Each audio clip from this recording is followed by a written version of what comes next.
Ils avaient investi les salles paroissiales et l'église des Lois le temps d'une journée pour une session de jam. Le terme est anglais, jam, c'est en fait un bœuf musical.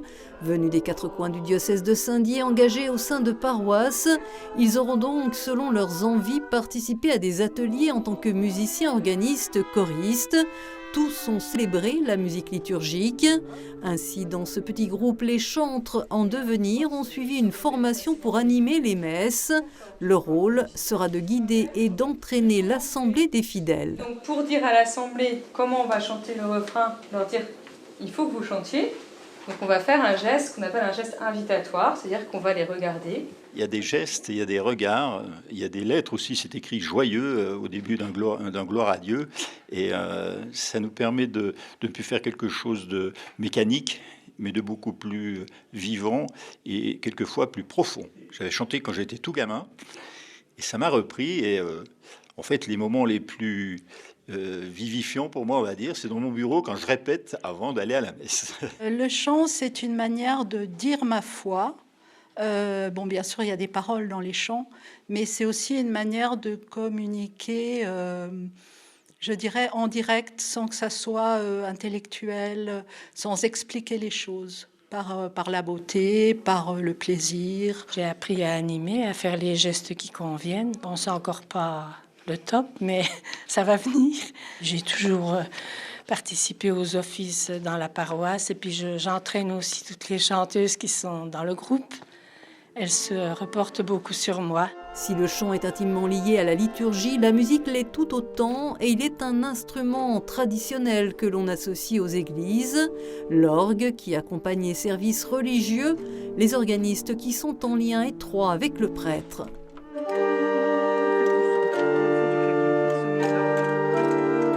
Nous jouons régulièrement de l'orgue à Chantraine, à l'église de Chantraine, et que quand on a vu cette proposition, on a trouvé que c'était très intéressant et que c'est toujours important de se tenir un petit peu au courant de ce qui se passe. Et puis on a besoin de ne pas trop s'endormir, d'être en contact. L'instrument ici est évidemment un peu différent de celui sur lequel je joue habituellement.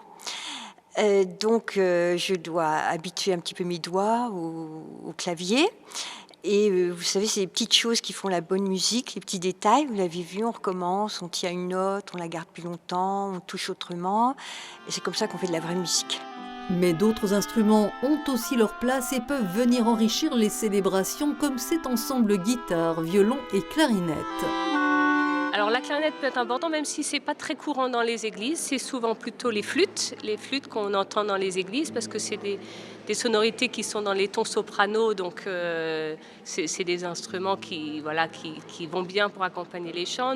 Moi je joue plutôt les parties d'alto, parce que c'est un peu plus grave. La clarinette, ça a des sonorités un petit peu plus graves. Et donc, mais ça permet d'avoir un son assez rond et assez un fond sonore relativement important. La musique qui, comme le chant, donne une autre dimension à la prière. La musique, elle aide à exprimer sa foi, elle aide même à faire vivre sa foi, puisque dans la liturgie, on a du répertoire qui est adapté pour la liturgie, donc il est là pour aider les fidèles à rentrer dans la prière. Donc les deux sont étroitement liés. Alors je pense que la musique permet de porter les chants et donc permet de mieux les élever vers Dieu, et donc ça fait un bon accompagnement et un bon support pour les chanteurs. Et puis, il y a le chant en polyphonie, la chorale, chanteuses et chanteurs qui doivent être au diapason, atteindre l'harmonie sous la direction ce jour-là d'Hélène, chef de chœur à Remiremont.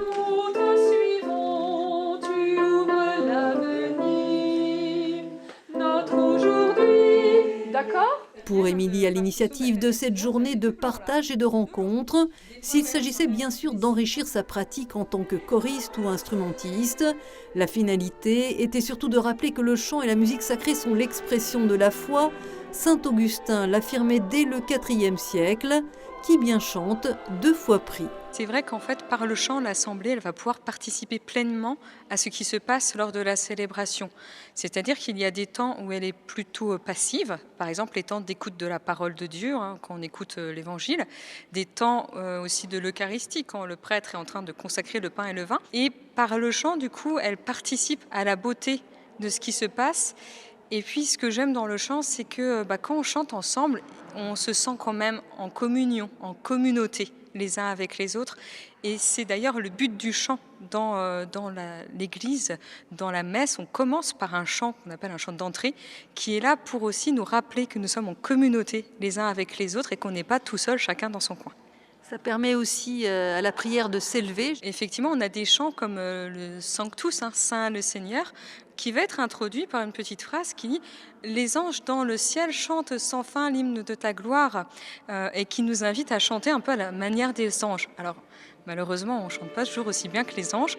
Et les chants religieux dans leur diversité sont autant de formes de langage pour parler à Dieu.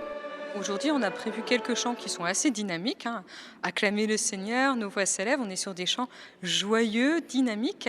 Et puis, on va avoir des moments où on va avoir des chants beaucoup plus intérieurs. Déjà, juste quand on chante « Seigneur, prends pitié de nous ». Voilà, on est sur une prière un petit peu plus profonde.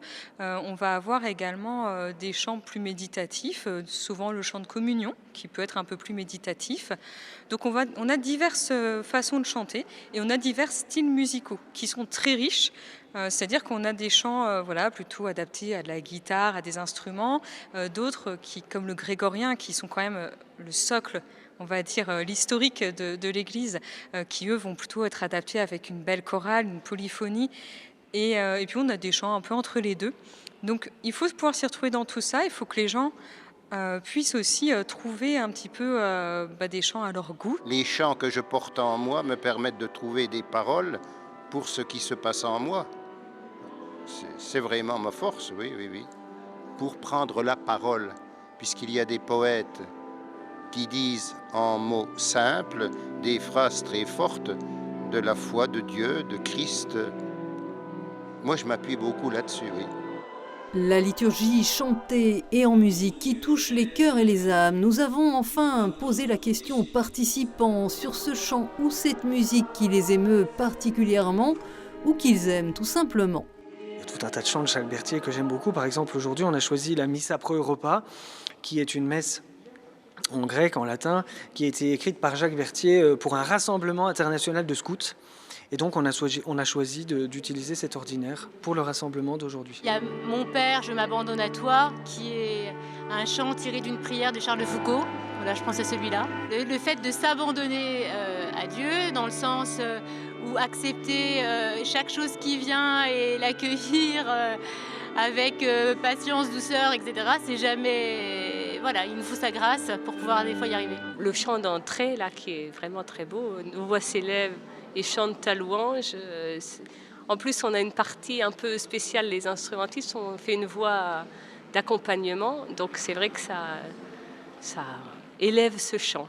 Une, mais qu'on n'entend pas souvent, qui me fait quelque chose, je vais même en donner deux, c'est le Credo 3, c'est le Credo grégorien. Credo in unum Deum, celui qu'on entend le plus souvent, les rares fois il est chanté, où là en fait, ce que j'aime dans ce Credo, c'est qu'on sent le passé qui rejoint le présent et qui nous dit que l'Église, elle vient d'il y a 2000 ans et qu'elle est amenée à continuer son chemin. Et c'est pareil, c'est pas vraiment un autre chant, mais la litanie des saints qu'on chante parfois au baptême, qu'on chante parfois à la Toussaint, etc., qui elle nous rappelle en fait qu'on est un peuple appelé par Dieu, un peuple tous différents, de nouveau, parce qu'ils sont tous différents, ces saints, et qui du coup nous rappelle vraiment cette communauté. Une journée qui s'est achevée par l'office du soir où voix et notes se sont mêlées à l'unisson.